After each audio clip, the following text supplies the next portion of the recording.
نہیں ہے. اسے نہیں پتا کہ فلم انڈسٹری میں کام کرنا چاہیے کہ نہیں کرنا. وہ اگر چھوڑے گا تو سوال ہوگا کیوں چھوڑوں, اس میں برائی کیا ہے. وہ اگر کرے گا تو سوال پیدا ہوتا ہے کہ پتہ نہیں اچھا کام ہے, کہ وہ قیامت تک یہ فیصلہ نہیں کر سکتا. کوئی کافر یہ کبھی بھی فیصلہ نہیں کر سکتا کہ فلم انڈسٹری میں جانا, شوبز میں جانا یا بے حیائی کو فروغ دینا یہ اچھا کام ہے یا برا کام ہے. وہ کبھی بھی فیصلہ نہیں کر سکتا. یہ تو قرآن بتائے گا نا. قرآن ہمیں بتاتا ہے کہ یہ اچھا ہے یہ برا, کیونکہ جب اللہ کی طرف سے ہدایت آ جائے تو پھر انسان کے لیے سوچنے کا آپشن ختم. ورنہ قیامت تک بیٹھ کے مرغوں کی طرح لڑتے رہو, کبھی بھی فیصلہ نہیں کر سکتے کہ صحیح کیا ہے اور غلط کیا ہے. لوگ کہتے ہیں ہم عقل سے فیصلہ کرتے ہیں. میں نے نا وہ جب مجھے پتا چلا تو وہ لوگوں نے بھی کلپ بھیجے, تو میں نے جو انڈیا کی جو نیوز چینل ہیں یا انڈیا کی جو پروگرام ہوتے ہیں نا, جو ٹاک شو ہوتے ہیں, ان کو میں نے بہت ڈیٹیل میں دیکھا کہ اس پہ انڈیا کے جو چینل ہیں وہ اس اداکارہ کی توبہ پر کیا ری ایکٹ کر رہے ہیں. تو بڑے خطرناک قسم کے ری ایکشن, چیخ رہے ہیں نا بہت زیادہ, یہ کیا ہو گیا, یہ یعنی یہ اسلام کے منافی کیسے ہو گیا, اور کیا مطلب جو بالی ووڈ میں کام کر رہے ہیں وہ کیا برے لوگ ہیں, یعنی وہ کیا خدا کے قریب نہیں ہو سکتے, وہ بھی تو لوگوں کو ایک انٹرٹین کر رہے ہیں, لوگوں کی ٹینشن ختم کر رہے ہیں وغیرہ وغیرہ. تو میرے ذہن میں بار بار یہ بات آئی, میں نے کہا لوگوں کو بھی بتاؤں گا کہ دیکھو یہ قیامت تک نہیں فیصلہ کر سکتے کہ صحیح کیا ہے اور غلط کیا, یہ نہیں فیصلہ. ان کے پاس کوئی کسوٹی نہیں ہے, کوئی معیار ہی نہیں ہے. کسی نے یہ تبصرہ کیا, کسی اینکر نے, کہ اگر یہ فحش فلمیں بناتی تو ہم اس پہ کہہ سکتے تھے کہ یہ برا کام ہے. یہ تو ایک بالی ووڈ میں کوئی فحش فلمیں تو نہیں بنا رہی تھی. تو بھئی سوال پیدا ہوتا ہے اگر فحش بنا رہی ہوتی تو بھی اس میں دو رائے ہو جاتی کہ برا ہے یا. جو فحش فلمیں بنانے والے لوگ ہیں وہ اپنے کام کو برا سمجھ کے تھوڑی بناتے ہیں, ان کے پاس 100 دلائل ہیں,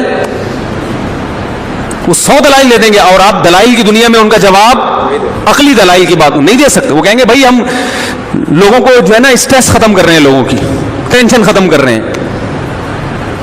تو وہ دلائل دینے کو تو کسی بھی چیز کے دلائل دے دو. یہ جو گوروں کے ہاں قانون پاس ہو گیا گے سیکس کا, اس کو الاؤ کر دیا, تو دلائل نہیں کیا ان کے پاس. اسمبلیوں میں دلائل سے ہی تو بحث ہوئی ہے کہ انہوں نے کہا اس میں خرابی کیا ہے, تو لا کا حصہ بنا دیا انہوں نے. تبھی تو قرآن بار بار پکار کے کہہ رہا ہے کہ اگر تم اسلام کو فالو نہیں کرو گے تو تمہاری مثال ان اندھیروں کی طرح ہے. کیسی خوبصورت مثال دی اللہ نے سورہ نور میں. دیکھو نام کیا ہے سورت کا, سورہ نور, روشنی. اللہ بتا رہے ہیں اس میں تمہیں روشنی ملے گی کہ سیدھا راستہ کیا ہے. تو اس میں اللہ نے مثال کیا دی, اندھیرے کی. ہے بھائی عجیب سی بات ہے یا نہیں ہے. نام ہے سورت کا روشنی, اور اس میں مثال دی جا رہی ہے اندھیرے کی.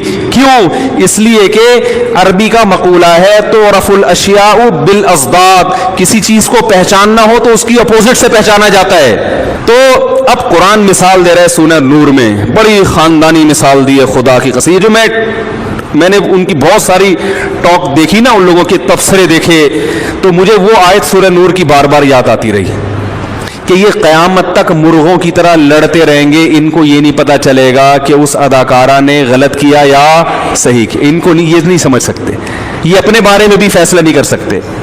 ایک تو انسان کسی کام کو کر رہا ہو غلط سمجھ کے, چرس پیتا ہے, ہیروئن پیتا ہے, غلط سمجھ کے پیتا ہے, وہ احساس ندامت رہے گا, اس کو یہ خیال رہے گا یار اس کو چھوڑ دینا چاہیے.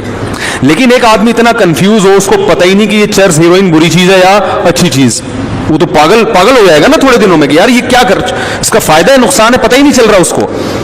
تو اللہ نے سورہ نور میں مثال دی ہے اندھیروں کی. فرمایا کہ جن کے پاس قرآن نہیں ہے نا, اسلام نہیں ہے, ساری دنیا کے سارے انسان کو قرآن نے ایک لائن میں کھڑا کر دیا ہے.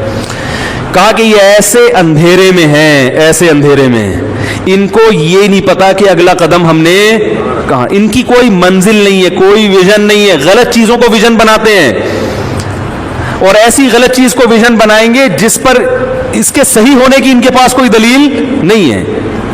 ساری زندگی ٹھوکرے کھاتے رہتے ہیں سکون کی تلاش میں, منزل کی تلاش میں, ان کو پتہ ہی نہیں کہ منزل ہے کہاں. تو قرآن نے کیا خوبصورت مثال دی سورہ نور میں. اللہ نے فرمایا والذین کفروا او کظلمات فی بحر اللجی. پہلی دو مثالیں دی ہیں. پہلی مثال کیا دی کہ کسراب بقیعۃ یحسبہ الظمآن ماء. پہلے میں دوسری مثال دے دوں پھر پہلی مثال زیادہ اچھی طرح سمجھ میں آئے گی. فرمایا کہ ان کی مثال ہے کظلمات، بہت سارے اندھیرے. بہت سارے، ایک اندھیرا نہیں ہے، بہت سارے.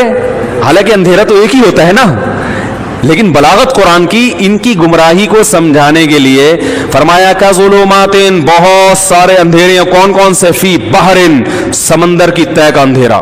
آپ جب سمندر کی بہت زیادہ گہرائی میں جائیں تو وہاں اندھیرا ہوتا ہے، پتہ ہے آپ کو؟ نہیں تو میں نے بتا دیا.